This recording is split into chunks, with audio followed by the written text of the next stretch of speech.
Salam, salam damai sejahtera bagi kita semua. Kebenaran firman Tuhan bagi kita terambil dalam kitab Injil Matius 15 ayat 21 sampai 28. Demikian bunyi firman Tuhan. Lalu Yesus pergi dari situ dan menyingkir ke daerah Tirus dan Sidon.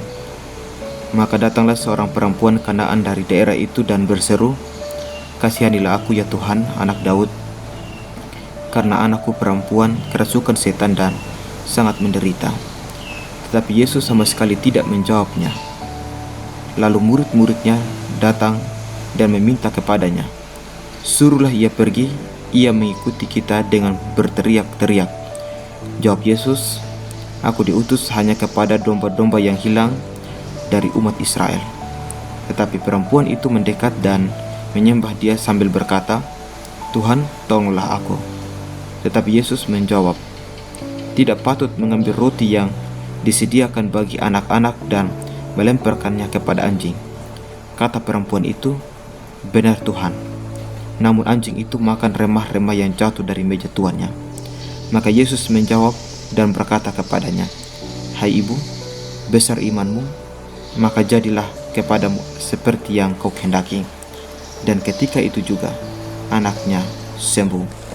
Saudara-saudara yang dikasihi oleh Tuhan kita Yesus Kristus, di dalam bacaan kita pada saat hari ini membicarakan tentang kisah perempuan Kanaan yang telah kita dengarkan tadi, di mana kita melihat iman yang berani mendekat meskipun ada banyak alasan untuk menjauh. Sebenarnya saudara-saudara, di mana perempuan ini saudara-saudara datang kepada Yesus Kristus dengan membawa segala pergumulan hidupnya yang berat, bukan hanya sebagai orang asing, tetapi juga sebagai seseorang yang secara sosial dan rohani dianggap tidak layak oleh karena perempuan tersebut adalah orang Kanaan yang bukan umat pilihan Allah. Namun dengan penderitaannya saudara-saudara mendorongnya untuk tetap berseru, bertahan dan setia, karena ia percaya bahwa belas kasihan Tuhan melampaui semua batas manusia. Maka bayangkan penolakan awal dari Yesus Kristus tidak memadamkan imannya ketika perempuan itu berseru. Namun justru dengan diamnya Tuhan sedang memurnikan perempuan tersebut, di mana perempuan itu tidak menuntut, tidak memaksa, dan tidak meninggikan dirinya. Ia menerima keadaan ketika Tuhan diam. Dengan rendah hati, ia tetap berpegang pada pengharapan bahwa satu remah kasih karunia saja sudah cukup untuk mengubah hidup anaknya.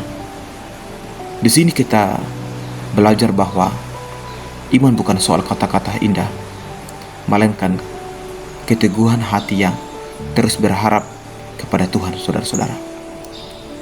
Dan pada akhirnya Yesus Kristus menyatakan bahwa iman perempuan itu besar, dan mujizat pun terjadi dalam kehidupan perempuan itu melalui anaknya disembuhkan.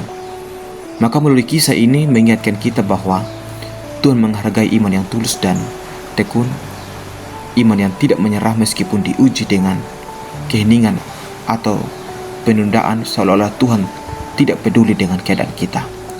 Saat kita datang kepada Tuhan dengan kerendahan hati dan percaya penuh, Tuhan sanggup bekerja melampaui apa yang kita bayangkan.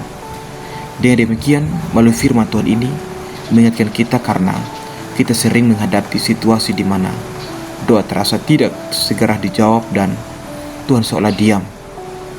Maka melalui kisah perempuan Kanaan ini kita diajar untuk tidak cepat menyerah ketika kita menghadapi penantian atau penolakan. Iman yang sejati tetap bertahan saudara-saudara, meskipun keadaan tidak berubah dengan cepat, karena kita percaya bahwa Tuhan tetap bekerja bahkan ketika kita belum melihat hasilnya. Selain daripada itu, melalui kisah ini juga mengajak kita untuk datang kepada Tuhan dengan hati yang sikap merindukan suara manis Tuhan. Kita tidak bersandar pada kelayakan kita, entah itu jabatan kita atau prestasi rohani kita, melainkan pada kasih karunia Tuhan semata yang dapat mengubah hidup kita. Kiranya firman Tuhan ini menolong kita untuk hidup dalam ketekunan, kerendahan hati, dan pengharapan yang teguh, sambil percaya bahwa Tuhan sanggup memulihkan dan menjawab sesuai dengan kehendaknya. Amin.